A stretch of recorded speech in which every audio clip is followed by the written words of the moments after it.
Welcome back to Dinosaur Island Revival. Here we can see Crash and Ruby near their nesting site. However, no eggs will be laid in their nest. The reason for that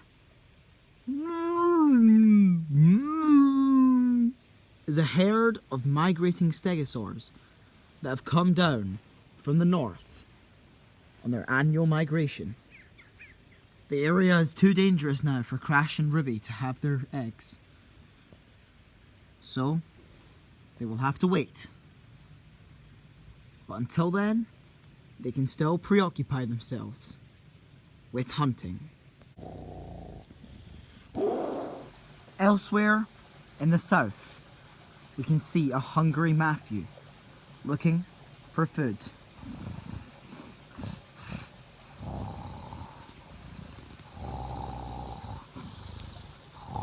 Matthew then suddenly comes to a halt.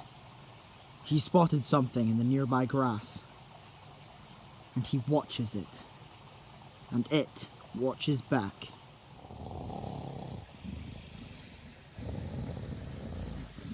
Nimbus is the thing that Matthew has spotted.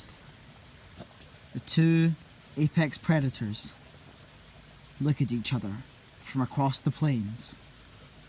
Neither of them interested in fighting, but both have the same goal. The goal to survive and to feed themselves. The two share a glance at each other. Nimbus has no time to fight Matthew. Instead, he must find food for his mother Alexa to keep her alive.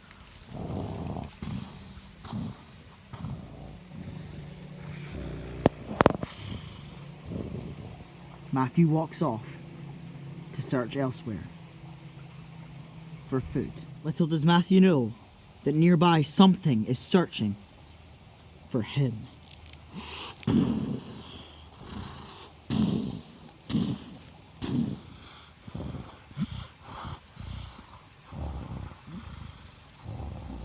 It's Junior, the only Tyrannosaurus that is still looking for Matthew and is the best tracker in the group.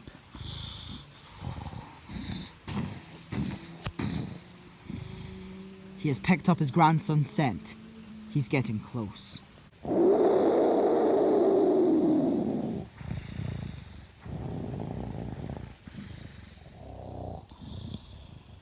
Meanwhile, back at the Tyrannosaur nest, Saber and Sarah are getting ready to mate once again.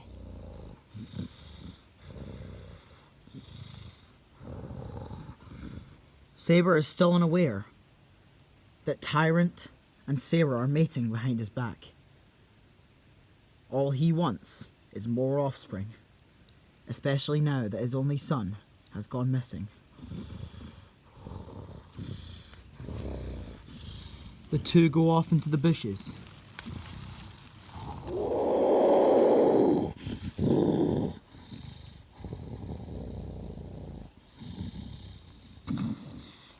Saber comes out of the bushes and goes out to go hunting for his mate. Meanwhile, Tyrant stays behind and is about to go into the bushes now as well.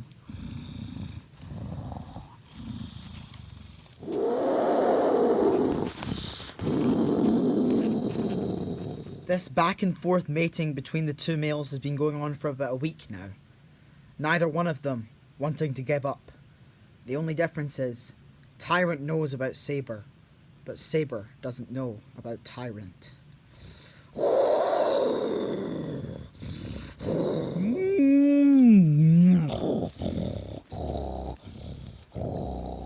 Here we can see an old bull Apatosaurus defending his territory against an Alioramus.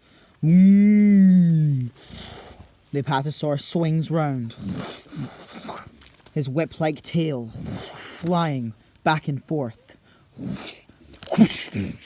He strikes the Alioramus.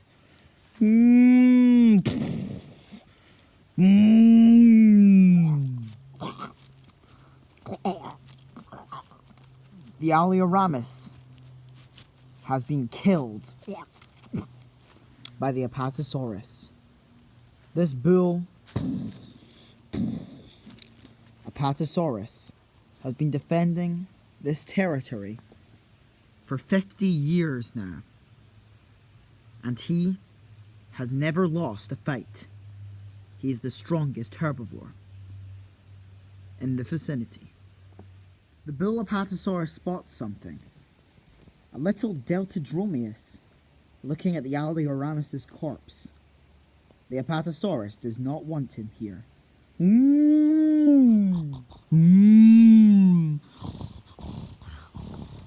The Deltadromeus looks up.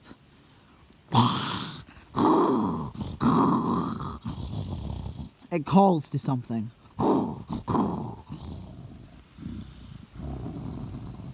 An Allosaurus appears from the shrubbery.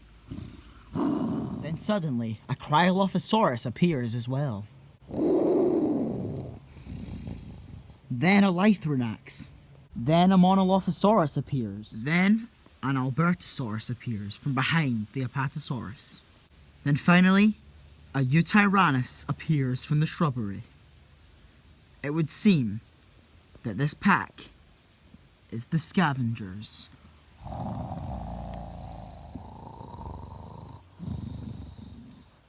Alpha walks towards the Apatosaurus, then gives the signal.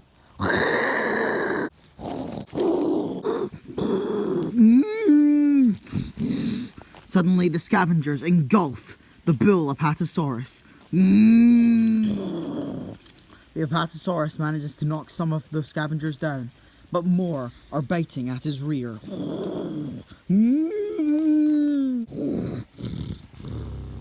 Then fury rises. Fury has managed to topple over the bull Apatosaurus, sending him to the ground, giving the scavengers the opportunity to go in for the kill.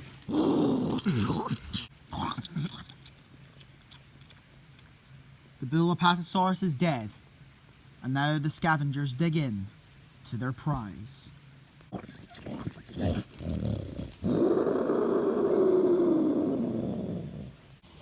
Meanwhile, here we see Fred, who's trying to get back to the raptor nest on the edge of the dark woodland.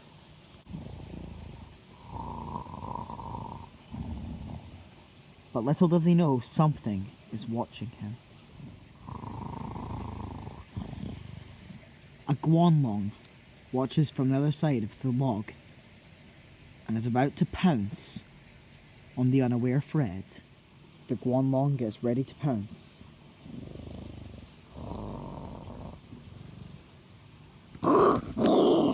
But Fred gets out of the way just in time.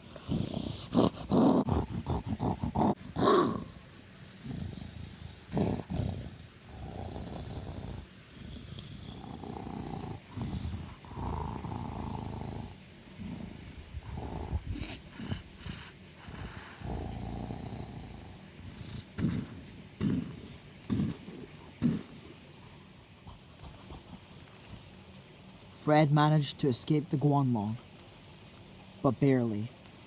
He will have to be more careful than this if he wishes to see his son again, or even if he wishes to survive. Meanwhile, in the south, here we are at a location we've never been to before. However, it's a location of great significance, and a location of great history on Dinosaur Island. And here we can see one of our characters are currently sleeping in it.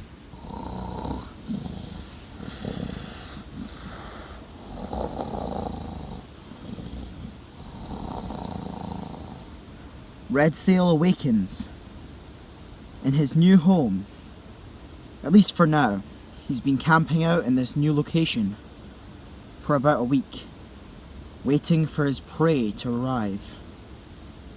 And now that it is here, he can leave. This new location, ladies and gentlemen, is called Spinosaur Cavern. It's a location that is an ancient Spinosaurus nesting ground and the home of some of the largest ones that have ever lived in the island. They are long dead. This location used to be full of Spinosauruses. They used to fish at the lagoon below. Now Red Sail is staying where his ancestors once stayed. Although Spinosaurus no longer live here, there are new life that live here. Maybe one day we will see them.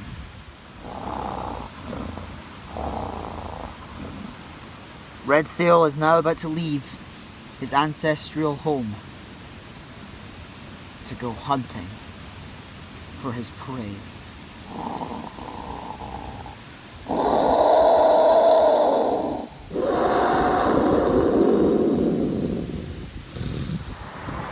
Meanwhile, here we can see Jasper, who is also looking for prey he has been tracking down.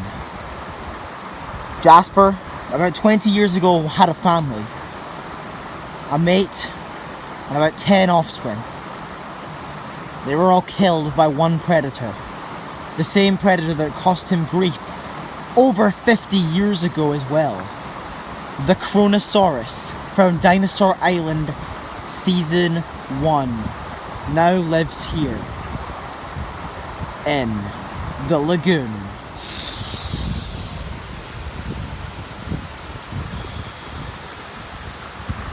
Welcome to the lagoon, a place full of animals we have never seen anywhere else on the island. Marine reptiles, theropods, herbivores, and many other creatures.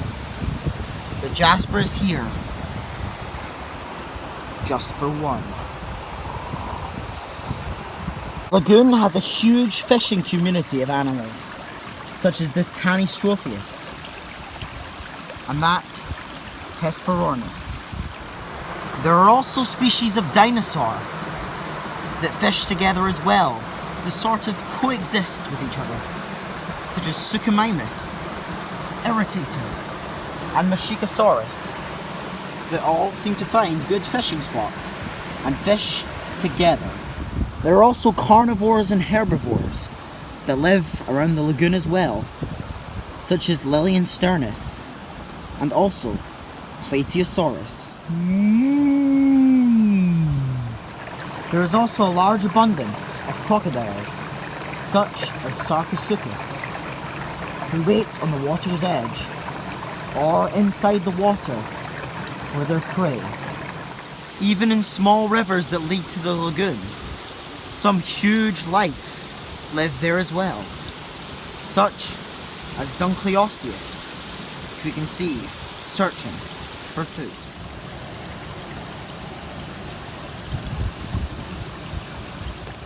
Even some super predators like this Liopleurodon live in the water, but even they are not safe.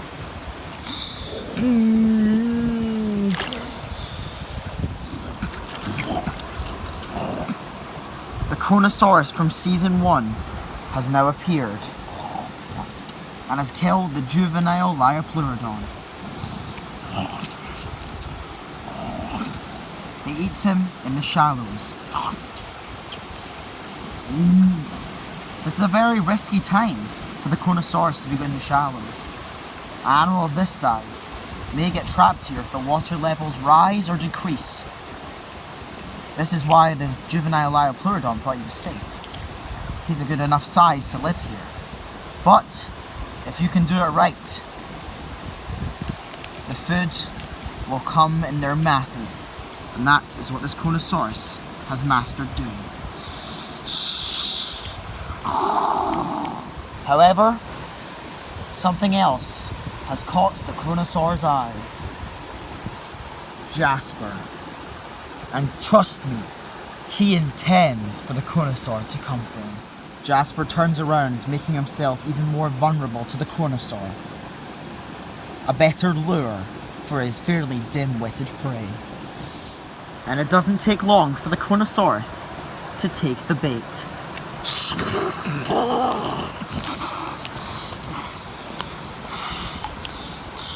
Suddenly, Jasper jumps on the Kronosaurus, and they both go fighting into the water.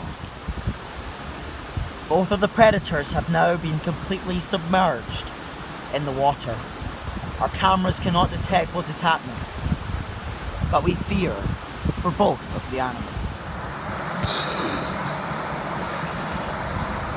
Jasper is the first to emerge from the lagoon. He comes out bloodied and battered. It seems he took a very bad beating down there. Jasper takes a minute to rest, but it would seem that the Kronosaur has other plans. The Kronosaur comes back and is grabbed onto Jasper. Both of them are cumbersome on land, especially the Kronosaur, but he holds his grip on Jasper's, and now he does not want to let go.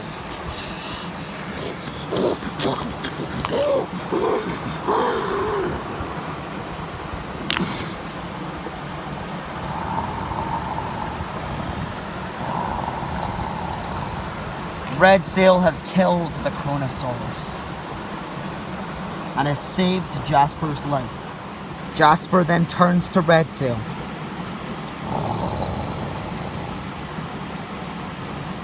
The Kronosaurus was not Red Sail's prey, however. Jasper was. Red Sail has faced many troubles in his life, but none more harder an obstacle than being orphaned almost instantly out of the egg. And the dinosaur, or should I say crocodile, that did this was Jasper, the crocodile that killed Red Sail's father. And now, Spiny shall have his revenge. Jasper has now accepted his fate, and all he can do is watch the colossal predator approach him.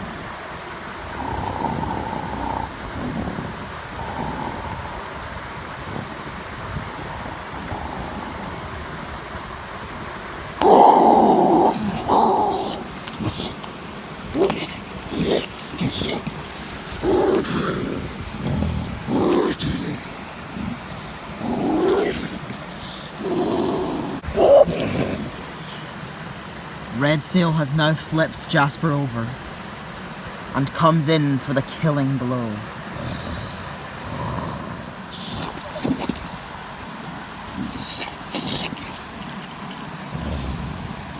Red Sail has slit Jasper's throat and walks away, leaving Jasper to bleed out and die.